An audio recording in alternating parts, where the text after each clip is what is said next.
Sometimes with Zoom, you are going to want to have it be full screen so you can pay attention to what your teacher or another classmate is talking about. But other times you need to be able to see Zoom and another program on your computer. Maybe you're working on a Google Doc, or you're doing a quizzes, or going on to Seesaw. So how you can do that is you can first make sure that you're not in full screen.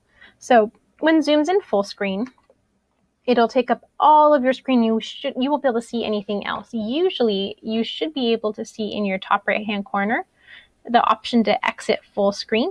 And you can see the shortcut for that is Alt-F.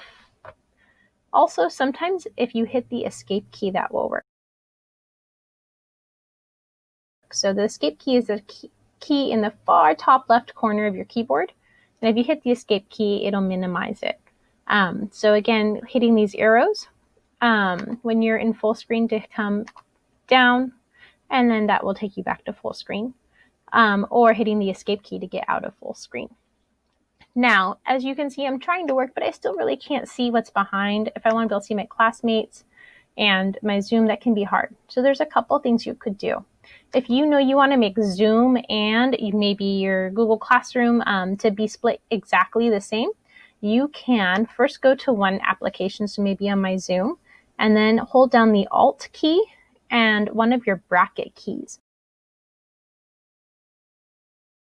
So the bracket key it's right up in the top right-hand corner of your screen, and it's going to have, it looks like the little side of a square. So it's right next to the P. So if you find the P key, and then the key just to the right, so you're going to hold Alt and bracket, and that makes my Zoom window take up the left half of my screen.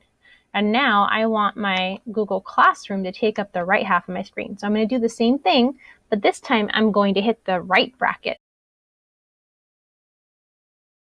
So instead of the one on the left, I'm going to hit the one on the right.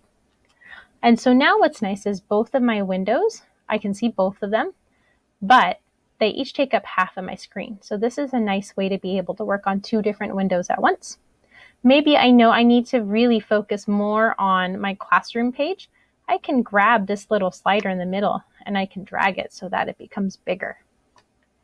And the same thing, I can make it smaller. So that's how you can get out of full screen and how you can resize your windows depending on what you're working on.